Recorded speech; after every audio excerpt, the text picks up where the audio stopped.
ਲਓ ਤੁਸੀਂ ਅੰਮ੍ਰਿਤਸਰ ਦੀ ਧਰਤੀ ਤੋਂ ਲੋਕਾਂ ਨੇ ਜੇਤਲੀ ਨੂੰ ਹਰਾਤਾ। ਫਿਰ ਤਾਂ ਜੇਤਲੀ ਨੂੰ ਘਰੇ ਬੈਠਣਾ ਚਾਹੀਦਾ ਸੀ, ਜਦੋਂ ਲੋਕਾਂ ਨੇ ਹਰਾਤਾ ਇਹਨਾਂ ਨੇ ਖਜ਼ਾਨਾ ਮੰਤਰੀ ਬਣਾਤਾ ਚੱਕ ਕੇ।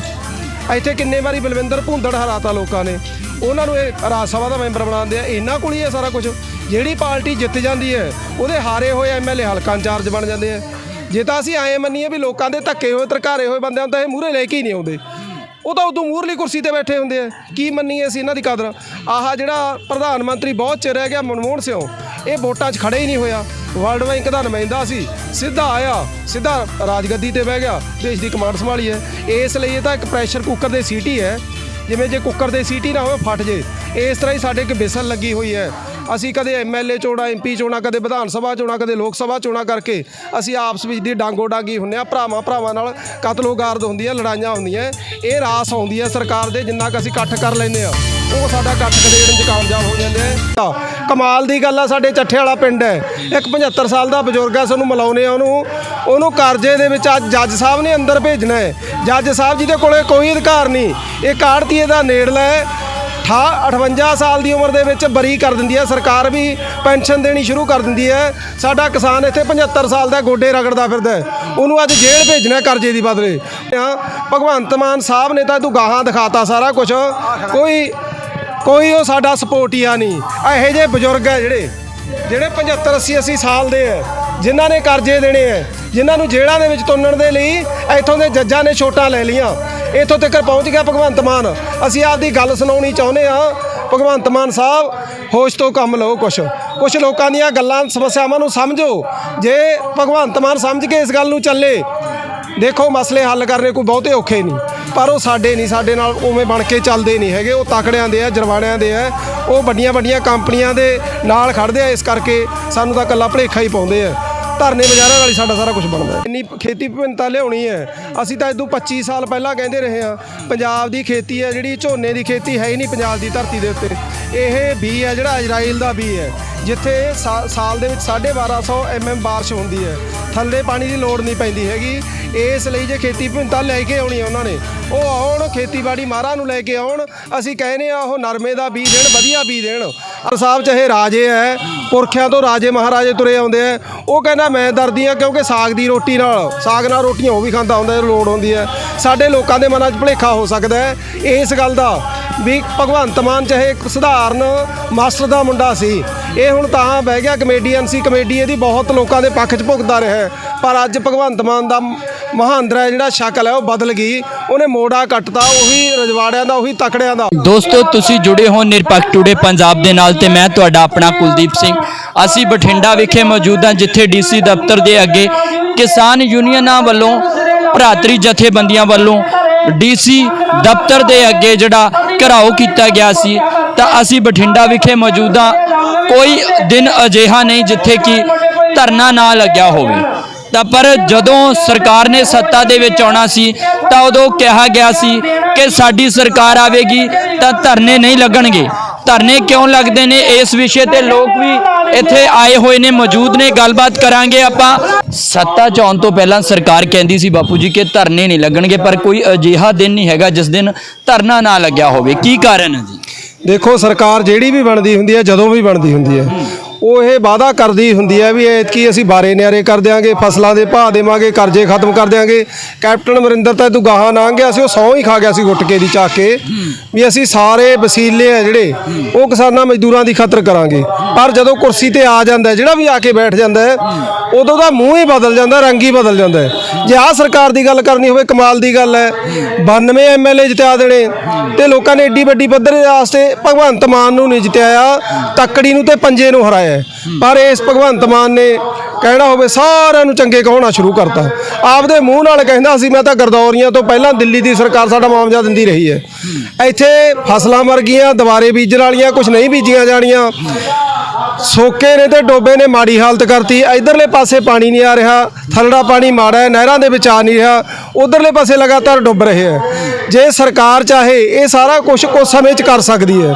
ਜਿਹੜੀ ਆਹ ਭਾਰਤਮਾਲਾ ਸੜਕ ਹੈ ਜਿਹਨੇ ਪੂਰੇ ਹਿੰਦੁਸਤਾਨ ਨੂੰ ਟੋਟੇ ਕਰਨੇ ਹੈ, 11-12 ਫੁੱਟ ਉੱਚੀ ਨਿਕਲਣੀ ਹੈ, ਸਾਡੀ ਕੋਈ ਲੋੜ ਨਹੀਂ ਹੈਗੀ। ਰੇਲਵੇ ਲਾਈਨਾਂ ਡਬਲ ਹੋ ਗਈਆਂ, ਨਹਿਰਾਂ ਦੇ ਨਾਲ ਇਹਨਾਂ ਨਾਲ ਜਗ੍ਹਾ ਪਈ ਹੈ। ਸਾਡੇ ਮੌੜ ਦਾ ਏਰੀਆ ਪੈਂਦਾ ਹੈ, 17 ਕਰਮਾਂ ਵਿੱਚ ਦੀ ਨਹਿਰ ਚੱਲਦੀ ਹੈ, 100 ਕਰਮ ਜਗ੍ਹਾ ਉਹਦੀ ਫਾਲਤੂ ਪਈ ਹੈ। ਕਿਸੇ ਸਮੇਂ ਅੰਗਰੇਜ਼ਾਂ ਨੇ ਗੱਲ ਲੈ ਕੇ ਆਂਦੀ ਸੀ ਵੀ ਜਦੋਂ ਪੂਰੀਆਂ ਜ਼ਮੀਨਾਂ ਰਮਣਗੀਆਂ ਉਦੋਂ ਪੂਰੀ ਇੱਕ ਦਰਿਆ ਦੀ ਸ਼ਕਲ ਬਣੂਏ ਨਹਿਰ ਦੀ, ਪਰ ਇਹ ਬੇਈਮਾਨਾਂ ਨੇ ਸੰਗੋੜ ਕੇ ਕਸੂਆ ਬਣਾਤਾ ਨਹਿਰ ਤੋਂ। ਇਸ ਲਈ ਸਰਕਾਰ ਜਿਹੜੀ ਮਰਜ਼ੀ ਆ ਜੇ, ਸਾਡੇ ਲੋਕਾਂ ਨੂੰ ਆਪਦੀਆਂ ਮੰਗਾਂ ਮਸਲਿਆਂ ਦੀ ਖਾਤਰ ਆਹ ਰਾਹ ਹੀ ਚੁਣਨਾ ਪੈਂਦਾ ਹੈ। ਇਸ ਰਾਹ ਨੂੰ ਵੀ ਕਰਨਾ ਪੈਂਦਾ, ਤੂੰ ਗਾਹਾਂ ਲੰਘਣਾ ਪੈਂਦਾ। ਡਾਂਗ ਸੋਟੀ ਵਾਸਤੇ ਜਦੋਂ ਤਿਆਰ ਹੁੰਦੇ ਆ ਉਦੋਂ ਸਰਕਾਰ ਕਿਸੇ ਰਾਹ ਤੇ ਆਉਂਦੀ ਆ, ਉਹਨਾਂ ਚਿਰ ਜਿਹੜੀ ਮਰਜ਼ੀ ਸਰਕਾਰ ਆ ਜੇ, ਸਰਕਾਰ ਨੇ ਸਾਡੀ ਸੁਣਵਾਈ ਨਹੀਂ ਕਰਨੀ। ਪਰ ਬਾਪੂ ਜੀ ਕਿਸਾਨ ਹੀ ਸਭ ਤੋਂ ਵੱਧ ਆ ਜਿਹੜੇ ਧਰਨੇ ਲਗਾ ਰਹੇ ਆ। ਪਰ ਜਦੋਂ ਸੱਤਾ 'ਚ ਆਉਣਾ ਸੀ, ਸੀਐਮ ਭਗਵੰਤ ਮਾਨ ਸਟੇਜਾਂ ਤੋਂ ਕਿਹਾ ਕਰਦੇ ਸੀ ਕਿ ਮੈਂ ਇੱਕ ਕਿਸਾਨ ਆ, ਕਿਸਾਨ ਦਾ ਪੁੱਤ ਆ ਤੇ ਮੈਨੂੰ ਪਤਾ ਕਿ ਕਿਵੇਂ ਬੈਲਟਾਂ ਚੜ੍ਹਦੀਆਂ ਨੇ, ਕਿਵੇਂ ਇੰਜਣ ਠੀਕ ਹੁੰਦੇ ਨੇ, ਮੈਂ ਟਰੈਕਟਰ ਵੀ ਠੀਕ ਕਰਦਾ ਰਹਾਂਗਾ, ਮੈਂ ਖੁਦ ਇਹ ਸਭ ਕੁਝ ਕਰਦਾ ਰਹਾਂਗਾ ਤੇ ਕਿਸਾਨ ਆ ਜਿਹੜੇ ਧਰਨੇ ਨਹੀਂ ਲਾਉਣਗੇ। ਪਰ ਕਿਸਾਨ ਹੀ ਸਭ ਤੋਂ ਵੱਧ ਧਰਨੇ ਲਾ ਰਹੇ ਆ ਜੀ। ਦੇਖੋ, ਇਸ ਭਗਵੰਤ ਮਾਨ ਦੀ ਗੱਲ ਕਰਨੀ ਹੈ, ਕਹਿੰਦਾ ਮੈਂ ਇੰਜਨ ਵਾਲੇ ਧੂਏ ਦੇ ਮੂਹਰੇ ਵੀ ਸੌਂਦਾ ਰਿਹਾ ਜਦੋਂ ਮੱਛਰ ਹੁੰਦਾ ਸੀ। ਜੇ ਸਾਰਾ ਕੁਝ ਕਰਦਾ ਰਿਹਾ, ਇਹਦੋਂ ਬਾਦਲ ਸਾਹਿਬ, ਸੁਖਬੀਰ ਬਾਦਲ ਸਾਹਿਬ ਵੀ ਇਹੀ ਗੱਲ ਕਹਿੰਦੇ ਆ ਵੀ ਕਿਸਾਨਾਂ ਦੇ ਮਦਈ ਤਾਂ ਅਸੀਂ ਆ, ਕਿਸਾਨਾਂ ਦੇ ਦਰਦੀ ਤਾਂ ਅਸੀਂ ਆ। ਦੇਖੋ, ਕਹਿਣ ਨੂੰ ਜੋ ਮਰਜ਼ੀ ਕਹਿਣ, ਭਗਵੰਤ ਮਾਨ ਕਹਿੰਦੇ, ਇਹਦੇ ਵਾਲੇ ਤਾਹਾਂ ਕੇਜਰੀਵਾਲ ਸਾਹਿਬ ਕਹਿ ਰਹੇ ਹੈ, ਇਧਰ ਬਾਦਲ ਸਾਹਿਬ ਕਹਿੰਦੇ ਆ, ਕੈਪਟਨ ਅਮਰਿੰਦਰ ਸਾਹਿਬ ਚਾਹੇ ਰਾਜੇ ਹੈ, ਪੁਰਖਿਆਂ ਤੋਂ ਰਾਜੇ ਮਹਾਰਾਜੇ ਤੁਰੇ ਆਉਂਦੇ ਆ। ਉਹ ਕਹਿੰਦਾ ਮੈਂ ਦਰਦੀ ਆ ਕਿਉਂਕਿ ਸਾਗ ਨਾਲ ਰੋਟੀਆਂ ਉਹ ਵੀ ਖਾਂਦਾ ਹੁੰਦਾ ਜਦੋਂ ਲੋੜ ਹੁੰਦੀ ਹੈ। ਸਾਡੇ ਲੋਕਾਂ ਦੇ ਮਨਾਂ 'ਚ ਭੁਲੇਖਾ ਹੋ ਸਕਦਾ ਹੈ ਇਸ ਗੱਲ ਦਾ ਵੀ ਭਗਵੰਤ ਮਾਨ ਚਾਹੇ ਇੱਕ ਸਧਾਰਨ ਮਾਸਟਰ ਦਾ ਮੁੰਡਾ ਸੀ, ਇਹ ਹੁਣ ਤਾਂ ਬਹਿ ਗਿਆ ਕਮੇਡੀਅਨ ਸੀ। ਕਮੇਡੀ ਇਹਦੀ ਬਹੁਤ ਲੋਕਾਂ ਦੇ ਪੱਖ 'ਚ ਭੁਗਤਦਾ ਰਿਹਾ, ਪਰ ਅੱਜ ਭਗਵੰਤ ਮਾਨ ਦਾ ਮਹਾਂਦਰਾ ਜਿਹੜਾ ਸ਼ਕਲ ਹੈ ਉਹ ਬਦਲ ਗਈ। ਉਹਨੇ ਮੋੜਾ ਕੱਟਤਾ, ਉਹੀ ਰਜਵਾੜਿਆਂ ਦਾ, ਉਹੀ ਤਕੜਿਆਂ ਦਾ। ਕਮਾਲ ਦੀ ਗੱਲ ਆ, ਸਾਡੇ ਚੱਠੇ ਵਾਲਾ ਪਿੰਡ ਹੈ, ਇੱਕ 75 ਸਾਲ ਦਾ ਬਜ਼ੁਰਗ ਹੈ, ਸਾਨੂੰ ਮਿਲਾਉਂਦੇ ਆ ਉਹਨੂੰ ਕਰਜ਼ੇ ਦੇ ਵਿੱਚ ਅੱਜ ਜੱਜ ਸਾਹਿਬ ਨੇ ਅੰਦਰ ਭੇਜਣਾ ਹੈ। ਜੱਜ ਸਾਹਿਬ ਜਿਹਦੇ ਕੋਲੇ ਕੋਈ ਅਧਿਕਾਰ ਨਹੀਂ, ਇਹ ਆੜ੍ਹਤੀਏ ਦਾ ਨੇੜਲਾ ਹੈ, 58 ਸਾਲ ਦੀ ਉਮਰ ਦੇ ਵਿੱਚ ਬਰੀ ਕਰ ਦਿੰਦੀ ਹੈ ਸਰਕਾਰ, ਵੀ ਪੈਨਸ਼ਨ ਦੇਣੀ ਸ਼ੁਰੂ ਕਰ ਦਿੰਦੀ ਹੈ। ਸਾਡਾ ਕਿਸਾਨ ਇੱਥੇ 75 ਸਾਲ ਦਾ ਗੋਡੇ ਰਗੜਦਾ ਫਿਰਦਾ, ਉਹਨੂੰ ਅੱਜ ਜੇਲ੍ਹ ਭੇਜਣਾ ਕਰਜ਼ੇ ਦੀ ਬਦਲੇ। ਪੂਰਾ ਚੱਠੇ ਵਾਲਾ ਪਿੰਡ ਹੈ ਜਿਹੜਾ ਕਦੇ ਕੈਪਟਨ ਅਮਰਿੰਦਰ ਨਾਲ ਉਹ ਸ਼ੌਕੀ ਭੋਲੀ ਕੇ ਹੁੰਦੇ ਸੀ, ਫਿਰ ਬਾਦਲ ਕਹਿੰਦਾ ਰਾਜ ਆ ਗਿਆ, ਇਹਨਾਂ ਨਾਲ ਰਹੇ, ਅੱਜ ਭਗਵੰਤ ਮਾਨ ਦੀ ਬੁੱਕਲ 'ਚ ਬੈਠੇ ਆ। ਸਾਡਾ ਪੂਰਾ ਪਿੰਡ ਚੱਠੇ ਵਾਲਾ ਨਪੀੜ ਛੱਡਿਆ। ਆਹ ਭਰਾ ਖੜਾ ਸਾਡਾ ਚੱਠੇ ਵਾਲੇ ਦਾ ਹੀ ਹੈ, ਇਹਦੇ ਨਾਲ ਵੀ ਉਹ ਹਾਲਤ ਹੈ, ਉਹ ਵੀ ਤੁਹਾਨੂੰ ਮਿਲਾਉਨੇ ਆ। ਭਗਵੰਤ ਮਾਨ ਸਾਹਿਬ ਨੇ ਤਾਂ ਤੂੰ ਗਾਹਾਂ ਦਿਖਾਤਾ ਸਾਰਾ ਕੁਝ, ਕੋਈ ਉਹ ਸਾਡਾ ਸਪੋਰਟੀਆ ਨਹੀਂ। ਇਹੋ ਜਿਹੇ ਬਜ਼ੁਰਗ ਹੈ ਜਿਹੜੇ 75 80 ਸਾਲ ਦੇ ਹੈ, ਜਿਨ੍ਹਾਂ ਨੇ ਕਰਜ਼ੇ ਦੇਣੇ ਹੈ, ਜਿਨ੍ਹਾਂ ਨੂੰ ਜੇਲ੍ਹਾਂ ਦੇ ਵਿੱਚ ਤੁੰਨਣ ਦੇ ਲਈ ਇੱਥੋਂ ਦੇ ਜੱਜਾਂ ਨੇ ਛੋਟਾਂ ਲੈ ਲਈਆਂ। ਇੱਥੋਂ ਤੱਕ ਪਹੁੰਚ ਗਿਆ ਭਗਵੰਤ ਮਾਨ। ਅਸੀਂ ਆਪਦੀ ਗੱਲ ਸੁਣਾਉਣੀ ਚਾਹੁੰਦੇ ਹਾਂ, ਭਗਵੰਤ ਮਾਨ ਸਾਹਿਬ ਹੋਸ਼ ਤੋਂ ਕੰਮ ਲਓ, ਕੁਛ ਲੋਕਾਂ ਦੀਆਂ ਗੱਲਾਂ ਸਮੱਸਿਆਵਾਂ ਨੂੰ ਸਮਝੋ। ਜੇ ਭਗਵੰਤ ਮਾਨ ਸਮਝ ਕੇ ਇਸ ਗੱਲ ਨੂੰ ਚੱਲੇ, ਦੇਖੋ ਮਸਲੇ ਹੱਲ ਕਰਨੇ ਕੋਈ ਬਹੁਤੇ ਔਖੇ ਨਹੀਂ, ਪਰ ਉਹ ਸਾਡੇ ਨਾਲ ਉਵੇਂ ਬਣ ਕੇ ਚੱਲਦੇ ਨਹੀਂ ਹੈਗੇ। ਉਹ ਤਕੜਿਆਂ ਦੇ ਆ, ਜਰਵਾਣਿਆਂ ਦੇ ਆ, ਉਹ ਵੱਡੀਆਂ ਕੰਪਨੀਆਂ ਦੇ ਨਾਲ ਖੜਦੇ ਆ। ਇਸ ਕਰਕੇ ਸਾਨੂੰ ਤਾਂ ਇਕੱਲਾ ਭੁਲੇਖਾ ਹੀ ਪਾਉਂਦੇ ਆ। ਧਰਨੇ ਬਾਜ਼ਾਰਾਂ ਨਾਲ ਹੀ ਸਾਡਾ ਸਾਰਾ ਕੁਝ ਬਣਦਾ ਹੈ। ਕਹਿੰਦੇ ਧਰਨਾ ਲਾਉਣ ਦੇ ਲਈ ਕਿਸਾਨਾਂ ਨੂੰ ਜਗ੍ਹਾ ਚਾਹੀਦੀ ਆ, ਵਜ੍ਹਾ ਨਹੀਂ। ਪਹਿਲਾਂ ਧਰਨਾ ਲਾਉਣ ਦੀ ਵਜ੍ਹਾ ਹੁੰਦੀ ਸੀ, ਪਰ ਹੁਣ ਝੰਡਾ ਚੱਕ ਲੈਂਦੇ ਆ, ਜਗ੍ਹਾ ਹੋਵੇ ਛਾਂ ਦੇਖ ਲੈਂਦੇ ਆ ਤੇ ਧਰਨਾ ਲਾ ਲੈਂਦੇ ਆ। ਭਗਵੰਤ ਮਾਨ ਸਾਹਿਬ ਇੱਕ ਵਾਰੀ ਪਿੰਡਾਂ ਦੇ ਵਿੱਚ ਆਉਣ ਤਾਂ ਸਹੀ। ਜਿਹੜੇ ਇਹ ਕੁਝ ਕਹਿੰਦੇ ਆ ਵੀ ਵਜ੍ਹਾ ਚਾਹੀਦੀ ਆ, ਜਗ੍ਹਾ ਚਾਹੀਦੀ ਆ, ਵਜ੍ਹਾ ਚਾਹੀਦੀ ਨਹੀਂ। ਸਾਡਾ ਕੋਈ ਦਿਨ ਬਚਦਾ ਨਹੀਂ ਹੋਣਾ, ਸਾਡਾ ਜੀ ਨਹੀਂ ਕਰਦਾ, ਸਾਡਾ ਵੀ ਜੀ ਕਰਦਾ ਹੁੰਦਾ ਉਹਦੇ ਬੱਚਿਆਂ ਦੇ ਵਿੱਚ ਰਹੀਏ, ਪਈਏ, ਬੈਠੀਏ, ਕਦੇ ਡੋਬੇ ਵਾਲੇ ਪਾਸੇ, ਕਦੇ ਸੋਕੇ ਵਾਲੇ ਪਾਸੇ, ਕਦੇ ਕਰਜ਼ੇ ਵਾਲੇ ਪਾਸੇ, ਕਦੇ ਸੇਠਾਂ ਦੀਆਂ ਕੁਰਕੀਆਂ ਵਾਲੇ ਪਾਸੇ, ਕਦੇ ਸਰਕਾਰ ਦੀਆਂ ਕੁਰਕੀਆਂ ਵਾਲੇ ਪਾਸੇ। ਰੋਜ਼ ਦਾ ਰੋਜ਼ਾਨਾ ਦਾ ਸਾਡੀ ਜਿਹੜੀ ਜਥੇਬੰਦੀ ਦੀ ਲੀਡਰਸ਼ਿਪ ਹੈ, ਰੋਜ਼ਾਨਾ ਸਾਡਾ ਇਹ ਕਹਿਣਾ ਹੋਵੇ ਪੂਰਾ ਧੂੰਆਂ ਨਿਕਲਿਆ ਹੋਇਆ ਜ਼ੋਰਦਾਰ। ਅਸੀਂ ਤੜਕੇ ਆਥਣ ਤੱਕ ਸੈਂਕੜਿਆਂ ਦੀ ਗਿਣਤੀ ਵਿੱਚ ਆ ਜਿਹੜੇ ਤੁਰੇ ਫਿਰਦੇ ਆ। ਭਗਵੰਤ ਮਾਨ ਸਾਹਿਬ ਤਾਂ ਇੱਕ ਪਿੰਡ 'ਚ ਹੀ ਆ ਜਾਣ, ਸਾਡੇ ਕੱਲੇ ਚੱਠੇ ਵਾਲੇ ਪਿੰਡ 'ਚ ਆ ਕੇ ਸੁਣ ਲੈਣ ਇਹਨਾਂ ਦੇ ਦੁੱਖ, ਕੱਲੇ ਚੱਠੇ ਵਾਲੇ ਪਿੰਡ ਨੂੰ ਸਾਂਭ ਲੈਣ, ਹੋਰ ਕਿਤੇ ਲੋੜ ਨਹੀਂ ਹੈਗੀ। ਦੇਖੋ, ਜਗ੍ਹਾ ਵਜ੍ਹਾ ਦਾ ਕੋਈ ਮਤਲਬ ਨਹੀਂ ਹੈਗਾ। ਅੱਜ ਜਿੰਨੀ ਕਿਸਾਨੀ ਪੀੜਤ ਹੈ, ਸੋਨੂੰ ਭਰਾਵੋ ਵੱਧ ਪਤਾ ਸਾਡੇ ਨਾਲੋਂ, ਤੁਸੀਂ ਦਰ ਤੇ ਤੁਰੇ ਫਿਰਦੇ ਹੋ। ਜਿੱਡੀ ਪੀੜ ਅੱਜ ਕਿਸਾਨਾਂ ਮਜ਼ਦੂਰਾਂ ਦੀ ਤਕੜੀ ਹੋਈ ਖੜੀ ਹੈ, ਇਸ ਪੀੜ ਨੂੰ ਝੱਲਣ ਤੇ ਬੁੱਝਣ ਦੀ ਖਾਤਰ ਜੇ ਕੋਈ ਲੋਕਾਂ ਦਾ ਦਰਦੀ ਮੂਹਰੇ ਆਵੇ, ਉਹਨੂੰ ਪਤਾ ਲੱਗੂਗਾ ਵੀ ਜਗ੍ਹਾ ਚਾਹੀਦੀ ਹੈ ਕਿ ਵਜ੍ਹਾ ਚਾਹੀਦੀ ਹੈ ਜੀ ਕਹਿੰਦੇ ਕਿਸਾਨਾਂ ਦੇ ਨਾਲ ਮਿਲਣੀ ਕਰਦੀ ਨਹੀਂ, ਪਹਿਲੀ ਸਰਕਾਰ ਆ ਜਿਹੜੀ ਕਿਸਾਨਾਂ ਦੇ ਨਾਲ ਲੋਕ ਮਿਲਣੀਆਂ ਕਰਦੀ ਹੈ, ਕਿਸਾਨਾਂ ਦੀਆਂ ਸਮੱਸਿਆਵਾਂ ਦਾ ਹੱਲ ਵੀ ਕਰਦੀ ਹੈ। ਤੇ ਹੁਣ ਜਿਹੜਾ ਅਕਤੂਬਰ ਦੇ ਵਿੱਚ ਹੈ ਜਿਹੜਾ ਖੇਤੀ ਵਿਭਿੰਨਤਾ ਨੂੰ ਲੈ ਕੇ ਜਿਹੜੀ ਵਿਰਾਸਤ ਖੇਤੀ ਮਿਸ਼ਨ ਹੈ ਜਿਹੜਾ ਉਹ ਲੈ ਕੇ ਆ ਰਹੀ ਹੈ ਜੀ। ਪਹਿਲਾਂ ਬਾਦਲ ਸਾਹਿਬ ਸੰਗਤ ਦਰਸ਼ਨ ਕਰਦਾ ਹੁੰਦਾ, ਹੁਣ ਇਹਨੇ ਨਾਂ ਬਦਲ ਲਿਆ ਉਹਦਾ, ਜਿਹੜਾ ਮਰਜ਼ੀ ਕੋਈ ਨਾਂ ਰੱਖ ਲੈਣ। ਜੇ ਖੇਤੀ ਵਿਭਿੰਨਤਾ ਲਿਆਉਣੀ ਹੈ, ਅਸੀਂ ਤਾਂ ਇਦੋਂ 25 ਸਾਲ ਪਹਿਲਾਂ ਕਹਿੰਦੇ ਰਹੇ ਹਾਂ ਪੰਜਾਬ ਦੀ ਖੇਤੀ ਹੈ ਜਿਹੜੀ ਝੋਨੇ ਦੀ ਖੇਤੀ ਹੈ ਹੀ ਨਹੀਂ ਪੰਜਾਬ ਦੀ ਧਰਤੀ ਦੇ ਉੱਤੇ। ਇਹ ਬੀ ਹੈ ਜਿਹੜਾ ਇਜ਼ਰਾਈਲ ਦਾ ਬੀ ਹੈ, ਜਿੱਥੇ ਸਾਲ ਦੇ ਵਿੱਚ 1250 mm ਬਾਰਿਸ਼ ਹੁੰਦੀ ਹੈ, ਥੱਲੇ ਪਾਣੀ ਦੀ ਲੋੜ ਨਹੀਂ ਪੈਂਦੀ ਹੈਗੀ। ਇਸ ਲਈ ਜੇ ਖੇਤੀ ਵਿਭਿੰਨਤਾ ਲੈ ਕੇ ਆਉਣੀ ਹੈ ਉਹਨਾਂ ਨੇ, ਉਹ ਆਉਣ ਖੇਤੀਬਾੜੀ ਮਾਹਰਾਂ ਨੂੰ ਲੈ ਕੇ ਆਉਣ। ਅਸੀਂ ਕਹਿੰਦੇ ਆ ਉਹ ਨਰਮੇ ਦਾ ਬੀਜ ਦੇਣ, ਵਧੀਆ ਬੀਜ ਦੇਣ। ਆ ਹੁਣ ਸੁੰਡੀ ਗੁਲਾਬੀ ਸੁੰਡੀ ਪੈ ਗਈ ਨਰਮੇ ਦੇ ਵਿੱਚ, ਉਹਤੇ ਕੰਟਰੋਲ ਵਾਲੀ ਸਪਰੇਅ ਲੈ ਕੇ ਆਉਣ, ਉਹ ਦੇਣ। ਮਤਲਬ ਛੋਲਿਆਂ ਦਾ ਬੀਜ ਦੇ ਦੇਣ, ਚੰਗਾ ਛੋਲਿਆਂ ਦੀ ਖੇਤੀ ਕਰਵਾਉਣ, ਉਹਦਾ ਭਾਅ ਦੇਣ, ਹਰ ਇੱਕ ਚੀਜ਼ ਦਾ ਭਾਅ ਦੇ ਦੇਣ, ਕਪਾਹ ਦਾ ਦੇ ਦੇਣ, ਗੰਨੇ ਦਾ ਦੇਣ, ਮੱਕੀ ਦਾ ਦੇਣ, ਚਾਹੇ ਗੁਆਰੇ ਦਾ ਦੇਣ, ਮੂੰਗੀ ਦਾ ਦੇਣ, ਜਿਹੜੀ ਮਰਜ਼ੀ ਚੀਜ਼ ਦਾ ਭਾਅ ਦੇਣ। ਜਦੋਂ ਭਾਅ ਤਾਂ ਇੱਕ ਚੀਜ਼ ਦਾ ਵੱਜਿਆ ਹੋਇਆ ਕਣਕ ਦਾ ਤੇ ਝੋਨੇ ਦਾ, ਫਿਰ ਅਸੀਂ ਮਰਦੇ ਉਹੀ ਅੱਕ ਚੱਬਾਂਗੇ ਨਾ, ਹੋਰ ਕੁਝ ਹੁੰਦਾ ਨਹੀਂ। ਇਸ ਲਈ ਫਸਲੀ ਵਿਭਿੰਨਤਾ ਤਾਂ ਅਸੀਂ ਤਿਆਰ ਹਾਂ, ਅਸੀਂ ਸਵਾਗਤ ਕਰਾਂਗੇ ਜਿੱਦੇ ਭਗਵੰਤ ਮਾਨ ਨੇ ਫੈਸਲਾ ਕਰ ਲਿਆ ਵੀ ਹਾਂ ਜਿਹੜੇ ਖੇਤੀ ਮਾਹਰ ਹੈ ਇਹਨਾਂ ਬੀਜਾਂ ਦੇ ਉੱਤੇ ਕਾਢਾਂ ਕੱਢਣਗੇ, ਅਸੀਂ ਉਹਦੇ ਹਿੱਕ ਠੋਕ ਕੇ ਮੂਹਰੇ ਆ ਕੇ ਖੜਾਂਗੇ ਵੀ ਹਾਂ ਇਹਦੀ ਚੰਗੀ ਗੱਲ ਹੈ।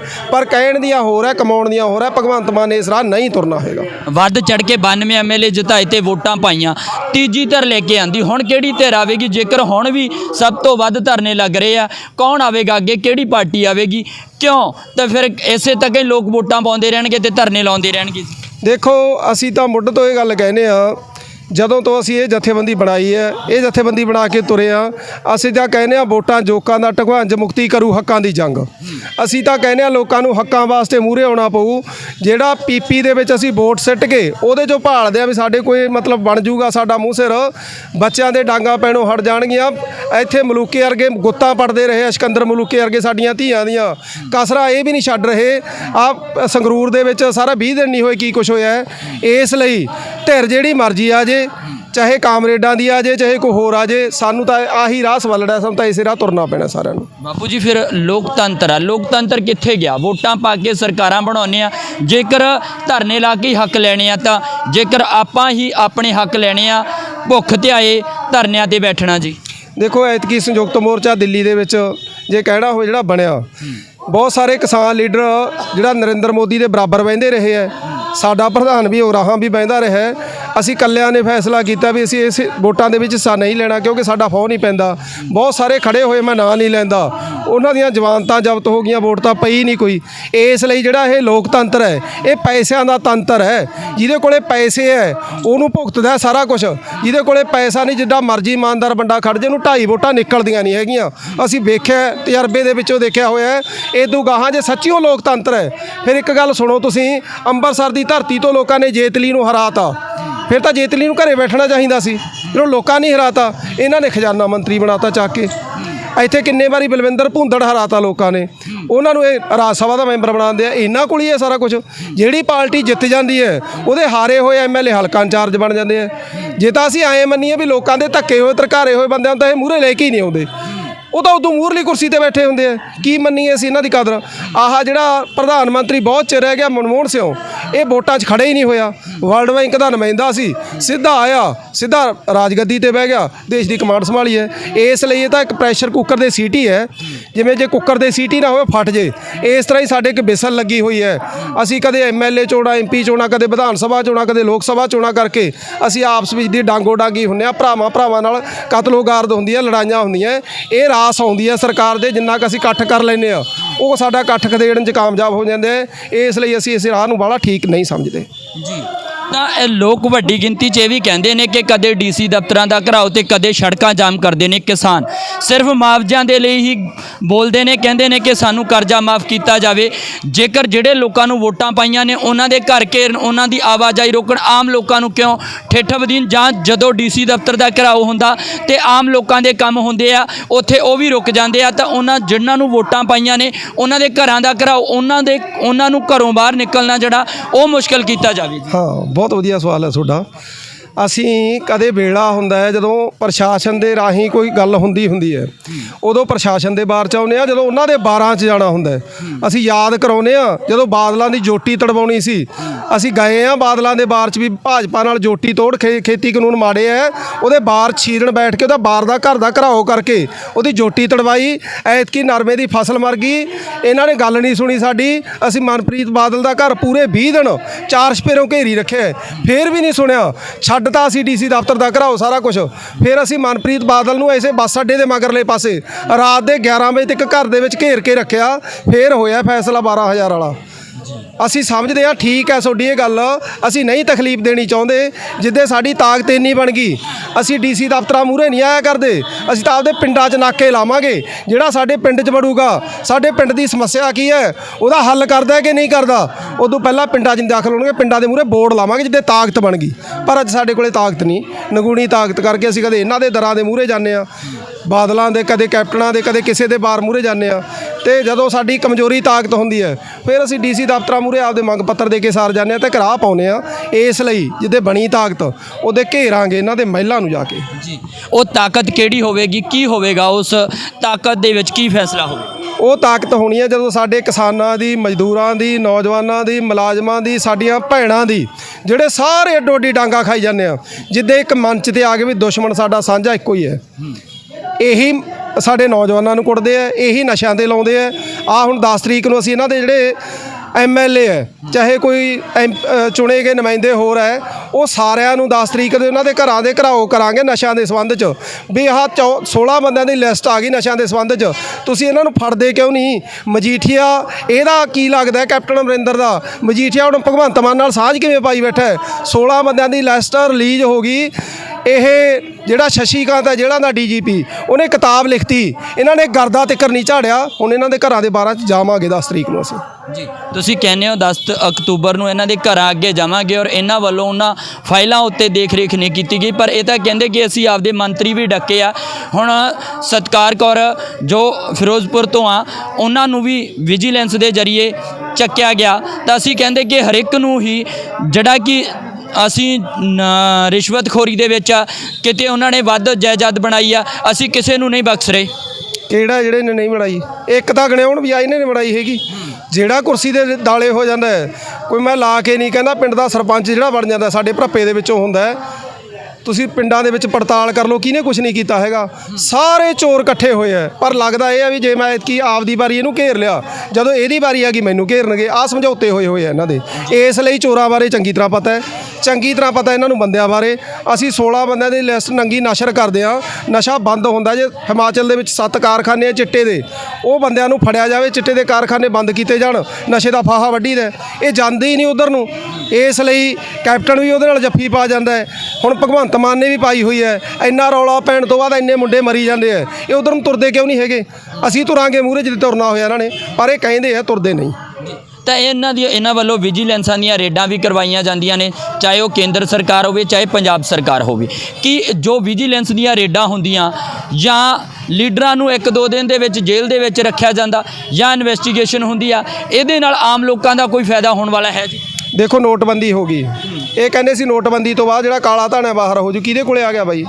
ਕਿੰਨੇ ਬੰਦੇ ਜਿਹੜੇ ਆਪਦੇ ਸਹੀ ਪੈਸਿਆਂ ਦੇ ਮੰਗਦੇ ਉਹਨਾਂ ਦੀਆਂ ਜਾਨਾਂ ਗਈਆਂ, ਕਿੰਨੇ ਵਿਆਹ ਸਾਹੇ ਖਰਾਬ ਹੋਏ, ਕਿੰਨੇ ਬਿਮਾਰੀਆਂ ਨਾਲ ਮਰ ਗਏ। ਉਦੋਂ ਬਾਅਦ ਨੋਟਬੰਦੀ ਤੋਂ ਬਾਅਦ ਨਵਾਂ ਕੱਢ ਲਿਆਂਦਾ, ਉਹ ਬਿਮਾਰੀ ਆ ਗਈ ਜੀ। ਹੁਣ ਵੀ ਕਹੀ ਜਾਂਦਾ ਬਿਮਾਰੀ ਆ ਰਹੀ ਹੈ ਬਹੁਤ ਤੇਜ਼ੀ ਦੇ ਨਾਲ। ਇਹ ਸਿਰਫ ਲੋਕਾਂ ਤੇ ਦਬਾਅ ਪਾਉਣ ਦੀ ਖਾਤਰ ਹੈ। ਜਿਹੜਾ ਹੈਗਾ ਵਿਜੀਲੈਂਸ ਰਾਹੀਂ ਟੰਗ ਕੇ ਇਹਨਾਂ ਨੇ ਸਜ਼ਾਵਾਂ ਦੇਣੀਆਂ। ਜੇਲ੍ਹਾਂ ਦੇ ਵਿੱਚ ਵੀ 2-2 ਮਤਲਬ ਖਾਨੇ ਬਣੇ ਹੋਏ ਹੈ। ਇੱਕ ਖਾਨਾ VIP ਰਾਹੀਂ ਹੈ, ਜਿਨ੍ਹਾਂ ਨੂੰ ਐਸ਼ ਪ੍ਰਸਤੀ ਦੇ ਖਾਣੇ, ਰਹਿਣ ਸਹਿਣ ਸਾਰਾ ਕੁਝ ਮਿਲਦਾ ਹੈ। ਇੱਕ ਜੇਲ੍ਹ ਸਾਡੀ ਖਾਤਰ ਹੈ, ਜਿਹੜੀ ਸਾਡੇ ਵਾਲੀ ਜੇਲ੍ਹ ਹੈ ਉਹ ਅਸਲੀ ਹੈ, ਜਿਹੜੀ ਇਹਨਾਂ ਵਾਲੀ ਹੈ ਰਾਜਾਸ਼ਾਹੀ ਜੇਲ੍ਹ ਹੈ। ਜੇਲ੍ਹਾਂ ਦੇ ਵਿੱਚ ਵੀ 2-2 ਕਿਸਮ ਦੇ ਖਾਨੇ ਬਣੇ ਹੋਏ ਹੈ। ਇਹਨਾਂ ਕੋਲ ਤਾਂ ਵਧੀਆ ਬੰਦੇ ਜਾਂਦੇ ਆ, ਸਾਰੇ ਅਫਸਰਸ਼ਾਹੀ ਅੰਦਰ ਹੀ ਮੁਲਾਕਾਤਾਂ ਹੁੰਦੀਆਂ। ਜਿੱਥੇ ਸਾਡੇ ਲੋਕ ਫਸੇ ਹੁੰਦੇ ਆ, ਉੱਥੇ ਮੂੰਗੀ ਦੀ ਦਾਲ ਦੇ ਵਿੱਚ, ਕਿਲੋ ਦਾਲ ਦੇ ਵਿੱਚ 3 ਬਾਲਟੀਆਂ ਪਾਣੀ ਦੀਆਂ ਪਾ ਕੇ ਉਹ ਦੇ ਦਿੰਦੇ ਆ ਤੜਕੇ ਆਥਣੇ। ਕੁਝ ਨਹੀਂ ਹੁੰਦਾ ਉੱਥੇ ਖਾਣ ਨੂੰ, ਤੇ ਖਰਚਾ ਪਾਉਂਦੇ ਆ ਇੱਕ ਬੰਦੇ ਦਾ ਪ੍ਰਤੀ 1000 ਰੁਪਈਆ।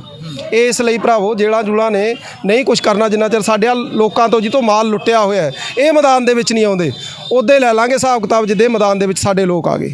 ਲੋਕਾਂ ਨੂੰ ਦਿਖਾ ਦਿੱਤਾ ਜਾਂਦਾ ਕਿ ਇਹਨੇ ਵੋਟਾਂ ਤੋਂ ਪਹਿਲਾਂ ਇੰਨੀ ਜਾਇਦਾਦ ਦਿਖਾਈ ਸੀ ਤੇ ਵੋਟਾਂ ਤੋਂ ਬਾਅਦ ਇੰਨੀ ਬਣ ਗਈ ਹੈ, ਜ਼ਿਆਦਾ ਬਣਾ ਲਈ ਹੈ, ਰਿਸ਼ਵਤਖੋਰੀ ਕੀਤੀ ਹੈ ਤੇ ਲੋਕਾਂ ਦੇ ਨਾਲ ਧੱਕਾ ਕਰਕੇ ਜਾਇਦਾਦ ਬਣਾਈ ਗਈ ਹੈ। ਪਰ ਜਦੋਂ ਦਿਖਾ ਦਿੱਤੀ ਜਾਂਦੀ ਹੈ ਉਸ ਤੋਂ ਬਾਅਦ ਉਹਨਾਂ ਦੀ ਕਾਨੂੰਨੀ ਆ ਜਿਹੜੀ ਲੋਕ ਕਹਿੰਦੇ ਕਿ ਉਹਨਾਂ ਦੀ ਜਿਹੜੀ ਜਾਇਦਾਦ ਆ ਜੋ ਉਹਨਾਂ ਨੇ ਦੁਰਵਰਤੋਂ ਕਰਕੇ ਲੋਕਾਂ ਦਾ ਸ਼ੋਸ਼ਣ ਕਰਕੇ ਬਣਾਈ ਹੁੰਦੀ ਆ ਤਾਂ ਉਸ ਨੂੰ ਜ਼ਬਤ ਕਿਉਂ ਨਹੀਂ ਕੀਤਾ ਜਾਂਦਾ?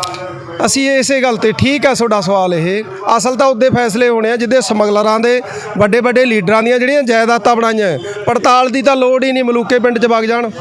ਪੜਤਾਲ ਦੀ ਤਾਂ ਲੋੜ ਹੀ ਨਹੀਂ, ਜੱਸੀ ਪਿੰਡ 'ਚ ਵਗ ਜਾਣ। ਇੱਕੋ ਜੱਸੀ ਦਾ ਭਰਾ ਹੈ, ਇੱਕ ਜੱਸੀ ਆਪ ਹੈ। ਪੜਤਾਲ ਦੀ ਕੀ ਲੋੜ ਹੈ? ਪੜਤਾਲ ਦੀ ਤਾਂ ਉਦੋਂ ਲੋੜ ਹੁੰਦੀ ਹੈ ਜਦੋਂ ਕੋਈ ਥੱਲੇ ਧਰਤੀ ਦੇ ਕੁਝ ਕਰੀ ਜਾਂਦਾ ਹੋਵੇ, ਅੱਖਾਂ ਦੇ ਸਾਹਮਣੇ ਹੋਈ ਜਾਂਦਾ ਸਾਰਾ ਕੁਝ। ਇਸ ਲਈ ਪੜਤਾਲਾਂ ਦੇ ਤਾਂ ਸਿਰਫ ਬਹਾਨੇ ਹੈ। ਜਦੋਂ ਪੜਤਾਲ ਦਾ ਸਮਾਂ ਮੰਗਦੇ ਹੁੰਦੇ ਹੈ ਉਦੋਂ ਮਤਲਬ ਸਿਰਫ ਇਹ ਹੁੰਦਾ ਵੀ ਮਸਲੇ ਨੂੰ ਰੋਲਣਾ ਹੈ। ਇਸ ਲਈ ਉਦੋਂ ਪੜਤਾਲ ਦਾ ਸਮਾਂ ਆ ਜਾਂਦਾ ਹੈ। ਪੜਤਾਲ ਤਾਂ ਇਹਨਾਂ ਕੋਲ ਸਾਰੇ ਕਿਸੇ ਦੀ ਹੈ। ਮੈਂ ਲੀਡਰਾਂ ਦੇ ਨਾਂ ਨਹੀਂ ਦਿੰਦਾ, ਸਾਡੇ ਇਲਾਕੇ ਦੇ ਵਿੱਚ ਕਿੰਨੇ ਲੀਡਰ ਹੈ, ਸਾਰਿਆਂ ਦੀ ਪੜਤਾਲ ਕਰ ਲਓ। ਉਦੋਂ ਪਹਿਲਾਂ ਕੀ ਸੀ, ਉਦੋਂ ਬਾਅਦ 'ਚ ਕੀ ਬਣ ਗਿਆ। ਦੇਖੋ ਜੇ ਵੋਟਾਂ ਦੀ ਗੱਲ ਵੀ ਆ ਜਾਂਦੇ, ਜੱਸੀ ਵੇਲੇ ਬਾਈਕਾਟ ਹੋ ਗਿਆ ਖਾੜਕੂਆਂ ਦਾ ਵੋਟਾਂ ਦਾ, ਸਾਡੀ ਉਸ ਗੱਲ ਨਾਲ ਸਹਿਮਤੀ ਕੋਈ ਨਹੀਂ। ਵੋਟਾਂ 2.5 ਪਈਆਂ ਕਿ 3 ਪਈਆਂ, ਜੱਸੀ MLA ਰਿਹਾ। ਅੱਜ ਉਹਦੇ ਕੋਲੇ ਕੀ ਕੁਛ ਹੈ? ਉਹਦਾ ਭਾਈ ਹੈ ਜਿਹੜਾ ਦੂਜਾ ਪਿੱਟਦਾ ਫਿਰਦਾ। ਇਹੀ ਹਾਲਤ ਮਲੂਕੇ ਦੀ ਹੈ, ਸਾਰੇ ਕਹੀ ਜਾਂਦੇ ਆ। ਜਿਹੜੇ ਮਰਜ਼ੀ ਲੀਡਰ ਦੀ ਪੜਤਾਲ ਕਰ ਲਓ ਜਿਹੜਾ ਇੱਕ ਵਾਰੀ ਕੁਰਸੀ ਤੇ ਬਹਿ ਜਾਂਦਾ। ਮੈਂ ਇਹਦੋਂ ਥੱਲੇ ਕਹਿੰਦਾ ਸਰਪੰਚਾਂ ਦੀ ਪੜਤਾਲ ਹੋਣੀ ਚਾਹੀਦੀ ਹੈ, ਉਹ ਕੀ ਕੁਛ ਕਰ ਜਾਂਦੇ ਆ। ਇਸ ਲਈ ਪੜਤਾਲ ਜਿੱਦੇ ਅਸੀਂ ਆਪ ਕਰਨ ਲੱਗ ਗਏ ਉਹਦੇ ਮਸਲੇ ਨੇ ਹੱਲ ਹੋਣਾ, ਉਹਨਾਂ ਦੀ ਪੜਤਾਲ ਨੇ ਸਾਡਾ ਕੁਛ ਨਹੀਂ ਸੰਭਾਲਣਾ। ਤਾਂ ਸਰਪੰਚਾਂ ਦੀ ਗੱਲ ਕੀਤੀ ਤੁਸੀਂ, ਸਰਪੰਚਾਂ ਕਹਿੰਦੇ ਕਿ ਇਸੇ ਕਰਕੇ ਹੀ ਭੰਗ ਕੀਤੀਆਂ ਸੀ ਪੰਚਾਇਤੀ ਜਿਹੜੀਆਂ ਪੰਚਾਇਤਾਂ ਇਸ ਕਰਕੇ ਭੰਗ ਕੀਤੀਆਂ ਸੀ ਕਿਉਂਕਿ ਕਰੋੜਾਂ ਦਾ ਗਬਨ ਹੋਇਆ ਸੀ, ਘਪਲਾ ਹੋਇਆ ਸੀ। ਉਸ ਦਾ ਪਰਦਾਫਾਸ਼ ਕਰਨ ਦੇ ਲਈ ਜਿਹੜੀਆਂ ਪੰਚਾਇਤਾਂ ਭੰਗ ਕੀਤੀਆਂ ਗਈਆਂ ਸੀ। ਦੇਖੋ ਕਹਿਣ ਨੂੰ ਜੋ ਮਰਜ਼ੀ ਕਹਿਣ, ਸਾਡਾ ਪੰਚਾਇਤਾਂ ਨਾਲ ਇਸ ਪੱਧਰ ਦਾ ਰੌਲਾ ਨਹੀਂ। ਇਹ ਕਰਦੇ ਕੀ ਹੈ, ਜਦੋਂ ਮਤਲਬ ਇੱਟਾਂ ਦਾ ਭਾਅ, ਪੁਰਾਣੀ ਗੱਲ ਸੁਣਾਉਣਾ, ਅੱਜ ਤਾਂ ਮੈਨੂੰ ਪੂਰਾ ਪਤਾ ਨਹੀਂ ਹੈਗਾ। ਇੱਕ ਵਾਰੀ ਸਰਕਾਰੀ ਰੇਟ ਇੱਟਾਂ ਦਾ ਉਹ 1000 ਦਾ ਸੀ, ਇਹ ਇੱਟਾਂ ਦਾ ਦਿੰਦੇ 600 ਰੁਪਈਆ ਚੋਰ ਬਣਾਉਣ ਦੀ ਖਾਤਰ। ਜੇ 1000 ਇੱਟ ਲੈ ਕੇ ਆਉਣੀ ਆ 2000 ਰਜਿਸਟਰ ਦੇ ਵਿੱਚ ਚੜ੍ਹਾ ਦਿਓ, ਬਣ ਗਿਆ ਚੋਰ ਉਦੋਂ ਹੀ। ਦਿਹਾੜੀ ਇੱਕ ਮਜ਼ਦੂਰ ਦੀ 170 ਰੁਪਏ, ਜਦੋਂ ਕਿ ਮਜ਼ਦੂਰ 400 ਤੋਂ ਘੱਟ ਜਾਂਦਾ ਨਹੀਂ, 3 ਮਜ਼ਦੂਰ ਲਿਖ ਦਿਓ। ਇਹ ਚੋਰੀ ਕਰਨ ਦੇ ਲਈ ਹੈ ਨਾ। ਕਾਨੂੰਨੀ ਤੌਰ ਤੇ ਜਿਹੜਾ ਸਰਕਾਰੀ ਰੇਟ ਹੈ ਉਹ ਦੇਣ। ਇਸ ਲਈ ਅਸੀਂ ਪੰਚਾਇਤਾਂ ਦਾ ਕਸੂਰ ਘੱਟ ਸਮਝਦੇ ਹਾਂ। ਪੰਚਾਇਤਾਂ ਨੂੰ ਚੋਰ ਬਣਾਉਣ ਵਾਸਤੇ ਇਹ ਲੀਡਰ ਹੈ ਜਿਹੜੇ ਇਹ ਵੱਧ ਮੋਹਰੀ ਬਣਦੇ ਆ।